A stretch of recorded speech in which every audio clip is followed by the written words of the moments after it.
Digital ಜಗತ್ತಿನಲ್ಲಿ ನಮ್ಮ ಜೇಬಿನಲ್ಲಿ ಹಣವಿಲ್ಲದಿದ್ದರೂ ಪರವಾಗಿಲ್ಲ, ಕೈಯಲ್ಲಿ ಫೋನ್ ಅಥವಾ ATM ಕಾರ್ಡ್ ಇದ್ದರೆ ಸಾಕು. ಆದರೆ ATM ಮತ್ತು UPI ಇವೆರಡರಲ್ಲಿ ಯಾವುದು ನಿಜಕ್ಕೂ ಬೆಸ್ಟ್? ದೊಡ್ಡ ಮೊತ್ತದ ಪಾವತಿಗೆ ಯಾವುದನ್ನು ಬಳಸಬೇಕು?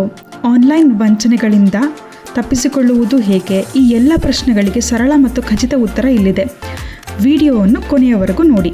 ಮೊದಲಿಗೆ ಬಳಕೆ ಮಾಡಲು ಯಾವುದು ಸುಲಭ ಆಗುತ್ತೆ ಅಂದರೆ UPI ದಿನಸಿ ಅಂಗಡಿ, ತರಕಾರಿ ಮಾರಾಟಗಾರರಿಂದ ಹಿಡಿದು ದೊಡ್ಡ ಶಾಪಿಂಗ್ ಮಾಲ್ಗಳವರೆಗೂ ಚಿಲ್ಲರೆ ಕಿರಿಕಿರಿ ಇಲ್ಲದೆ ತಕ್ಷಣ ಪಾವತಿಸಬಹುದು.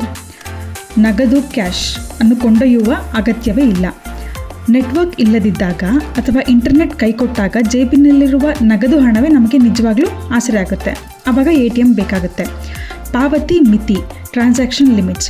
ATM ಹೆಚ್ಚಿನ ಬ್ಯಾಂಕ್ಗಳು ದಿನಕ್ಕೆ 20,000ದಿಂದ 50,000ವರೆಗೂ ನಗದು ಹಿಂಪಡೆಯಲು ಅವಕಾಶ ನೀಡುತ್ತವೆ. UPI ಸಾಮಾನ್ಯವಾಗಿ ದಿನಕ್ಕೆ 1,00,000ವರೆಗೂ ಪಾವತಿಸಲು ಅವಕಾಶವಿದೆ.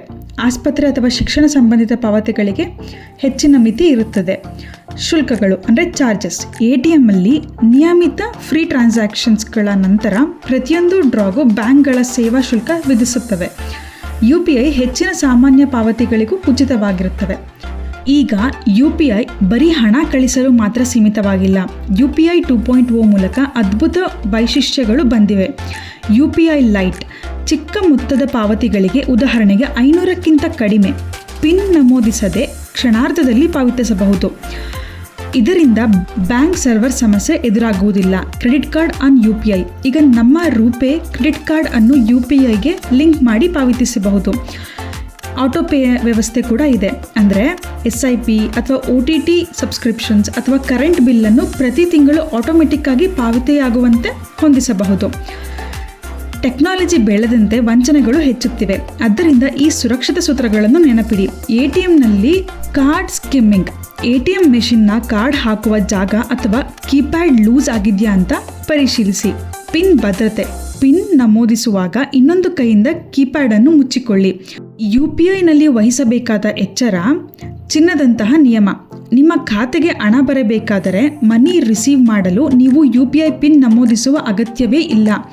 ಯಾರಾದರೂ ಹಣ ಕಳಿಸುತ್ತೇನೆ ಪಿನ್ ಹಾಕಿ ಎಂದರೆ ಅದು 100% ವಂಚನೆಯೇ. ಸ್ಕ್ಯಾನ್ ಮತ್ತು ಪೇ ಮಾಡೋದು. QR ಕೋಡ್ಗಳನ್ನು ಸ್ಕ್ಯಾನ್ ಮಾಡುವ ಮುನ್ನ ಪಾವತಿಸುವ ವ್ಯಕ್ತಿಯ ಹೆಸರು ಸರಿಯಾಗಿದೆಯಾ ಎಂದು ಪರಿಶೀಲಿಸಿ. ನಾವು ಪ್ರತಿದಿನ ಅಂಗಡಿಯಲ್ಲಿ ಸ್ಕ್ಯಾನ್ ಮಾಡುವ QR ಕೋಡ್ ಅಂದರೆ ಕ್ವಿಕ್ ರೆಸ್ಪಾನ್ಸ್ ಕೋಡ್ ನಿಜಕ್ಕೂ ಹೇಗೆ ಕೆಲಸ ಮಾಡುತ್ತೆ? ಕಪ್ಪು ಬಿಳಿ ಚೌಕಗಳ ರಹಸ್ಯ. QR ಕೋಡ್ ಎನ್ನುವುದು ಕಪ್ಪು ಮತ್ತು ಬಿಳಿ ಚೌಕಗಳಿಂದ ಕೂಡಿದ ಒಂದು 2D ಬಾರ್ ಕೋಡ್. ಇದರಲ್ಲಿ ಬಿಳಿ ಭಾಗವನ್ನು 0 ಮತ್ತು ಕಪ್ಪು ಭಾಗವನ್ನು 1 ಎಂದು ಕಂಪ್ಯೂಟರ್ ಭಾಷೆಯಲ್ಲಿ ವಿನ್ಯಾಸಗೊಳಿಸಲಾಗುತ್ತದೆ. 3 ಪ್ರಮುಖ ಮೂಲೆ ಚೌಕಗಳು. QR ಕೋಡ್ನ 3 ಮೂಲೆಗಳಲ್ಲಿ ದೊಡ್ಡ ಚೌಕಗಳಿರುವುದನ್ನು ನೀವು ಗಮನಿಸಿರಬಹುದು. ಇವು ನಿಮ್ಮ ಫೋನ್ ಕ್ಯಾಮೆರಾಗೆ ಕೋಡ್ ಯಾವ ಕೋನದಲ್ಲಿದೆ ಎಂಬುದನ್ನು ಗುರುತಿಸಲು ನೆರವಾಗುತ್ತವೆ. ಆದ್ದರಿಂದ ನೀವು ಫೋನನ್ನು ಉಲ್ಟಾ ಹಿಡಿದು ಸ್ಕ್ಯಾನ್ ಮಾಡಿದರೂ ಅದು ತಕ್ಷಣ ಕೆಲಸ ಮಾಡುತ್ತದೆ. ಡೇಟಾ ಓದುವಿಕೆ. ನೀವು ಫೋನ್ ಕ್ಯಾಮೆರಾದಿಂದ ಸ್ಕ್ಯಾನ್ ಮಾಡಿದ ತಕ್ಷಣ ಆ ಆ್ಯಪ್ನಲ್ಲಿರುವ ಕೋಡ್ ರೀಡರ್ ಈ ಕಪ್ಪು ಬಿಳಿ ವಿನ್ಯಾಸವನ್ನು ಕ್ಷಣಾರ್ಧದಲ್ಲಿ ಡಿಸೈಫರ್ ಮಾಡುತ್ತದೆ, ಅಂದರೆ ಡಿಕೋಡ್ ಮಾಡುತ್ತದೆ. ಇವಾಗ UPI ಸಂಪರ್ಕ ಹೇಗಾಗುತ್ತೆ ಅಂದರೆ ಅಂಗಡಿಯವರು QR ಕೋಡ್ನಲ್ಲಿ ಅವರ UPI ID ಅಂದರೆ ಉದಾಹರಣೆಗೆ merchant@UPI ಮತ್ತು ಬ್ಯಾಂಕ್ ವಿವರಗಳನ್ನು ಅಡಗಿರುತ್ತವೆ. ಸ್ಕ್ಯಾನ್ ಮಾಡಿದ ತಕ್ಷಣ ನಿಮ್ಮ UPI ಆ್ಯಪ್ ಆ ಐಡಿಯನ್ನು ಗುರುತಿಸಿ ಪಾವತಿ ಮಾಡಲು ಸಿದ್ಧಗೊಳಿಸುತ್ತದೆ. ಇಲ್ಲೊಂದು ದೊಡ್ಡ ಎಚ್ಚರ ಅಗತ್ಯ. ಸೈಬರ್ ಕಳ್ಳರು ಅಂಗಡಿಯಲ್ಲಿರುವ ನಿಜವಾದ QR ಕೋಡ್ ಮೇಲೆ ತಮ್ಮ ನಕಲಿ QR ಕೋಡನ್ನು ಅಂಟಿಸಿ ಹಣವನ್ನು ತಮ್ಮ ಖಾತೆಗೆ ತಿರುಗಿಸಿಕೊಳ್ಳುವ ಹಗರಣಗಳು ನಡೆಯುತ್ತವೆ. ಆದ್ದರಿಂದ ಸ್ಕ್ಯಾನ್ ಮಾಡಿದ ತಕ್ಷಣ ಸ್ಕ್ರೀನ್ ಮೇಲೆ ಕಾಣಿಸುವ ವ್ಯಾಪಾರಿಯ ಅಂಗಡಿಯ ಹೆಸರು ಸರಿಯಾಗಿದೆಯಾ ಎಂದು ಖಚಿತಪಡಿಸಿಕೊಂಡು ನಂತರವೇ ಪಿನ್ ಹಾಕಿ ಪಾವತಿಸಿ. ಒಂದು ವೇಳೆ ದುರದೃಷ್ಟವಶಾತ್ ನಿಮ್ಮ ಖಾತೆಯಿಂದ ಆನ್ಲೈನ್ ವಂಚನೆಯ ಮೂಲಕ ಹಣ ಕಳೆದುಕೊಂಡರೆ ತಕ್ಷಣವೇ 1930 ಸೈಬರ್ ಕ್ರೈಮ್ ಹೆಲ್ಪ್ಲೈನ್ ಸಂಖ್ಯೆಗೆ ಕರೆ ಮಾಡಿ ದೂರು ನೀಡಿ. 24 ಗಂಟೆಯ ಒಳಗಡೆ ಇದನ್ನು ಗೋಲ್ಡನ್ ಹವರ್ಸ್ ಎಂದು ಕರೆಯುತ್ತಾರೆ. ದೂರು ನೀಡಿದರೆ ನಿಮ್ಮ ಹಣವನ್ನು ವಾಪಸ್ ಪಡೆಯುವ ಸಾಧ್ಯತೆ ಹೆಚ್ಚಿರುತ್ತದೆ.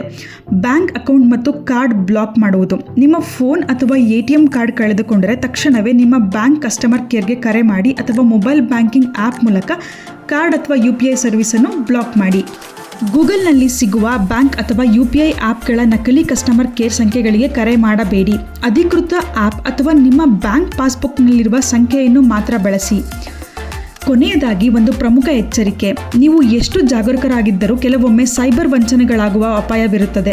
ಅಂತಹ ಸಂದರ್ಭದಲ್ಲಿ ಗಾಬರಿಯಾಗಬೇಡಿ. ತಕ್ಷಣವೇ 1930 ಸೈಬರ್ ಕ್ರೈಮ್ ಹೆಲ್ಪ್ ಲೈನ್ ಸಂಖ್ಯೆಗೆ ಕರೆ ಮಾಡಿ ದೂರು ನೋಂದಾಯಿಸಿ. ಮೊದಲು 24 ಗಂಟೆಯಲ್ಲಿ ದೂರು ನೀಡಿದರೆ ನಿಮ್ಮ ಹಣವನ್ನು ಬ್ಲಾಕ್ ಮಾಡಿ ವಾಪಸ್ ತರಲು ನೆರವಾಗುತ್ತದೆ. ಕೊನೆಯದಾಗಿ ಯಾವುದು ಬೆಸ್ಟ್? ನಗದು ಅಗತ್ಯವಿದ್ದಾಗ, ಇಂಟರ್ನೆಟ್ ಇಲ್ಲದಿದ್ದಾಗ ಮತ್ತು ದೊಡ್ಡ ಮೊತ್ತಕ್ಕೆ ATM ಬೆಸ್ಟ್. ದಿನನಿತ್ಯದ ಸಣ್ಣ ಪುಟ್ಟ ಖರ್ಚುಗಳಿಗೆ ಸಮಯ ಉಳಿಸಲು ಮತ್ತು ಡಿಜಿಟಲ್ ಲೆಕ್ಕಪತ್ರಕ್ಕೆ UPI ಬೆಸ್ಟ್. ನಿಮಗೆ ಈ ವಿಡಿಯೋ ಉಪಯುಕ್ತ ಅನಿಸಿದರೆ ತಕ್ಷಣ ಲೈಕ್ ಮಾಡಿ ಮತ್ತು ನಿಮ್ಮ ಕುಟುಂಬ ಹಾಗೂ ಸ್ನೇಹಿತರೊಂದಿಗೆ ಶೇರ್ ಮಾಡಿ. ಅವರಿಗೂ ಜಾಗೃತಿ ಮೂಡಿಸಿ. ಇನ್ನಷ್ಟು ಹೆಲ್ಪ್ಫುಲ್ ಮಾಹಿತಿಗಾಗಿ ಬೆಳಕಿನ ಯಾನ ಚಾನಲ್ಗೆ ಈಗಲೇ ಸಬ್ಸ್ಕ್ರೈಬ್ ಆಗಿ. ಪಕ್ಕದಲ್ಲಿರುವ ಬೆಲ್ ಐಕಾನ್ ಅನ್ನು ಕ್ಲಿಕ್ ಮಾಡಿ. ಕುತೂಹಲ ಇರಲಿ, ಕಲಿಕೆ ಮುಂದುವರಿಯಲಿ. ಧನ್ಯವಾದಗಳು. ನಮಸ್ಕಾರ.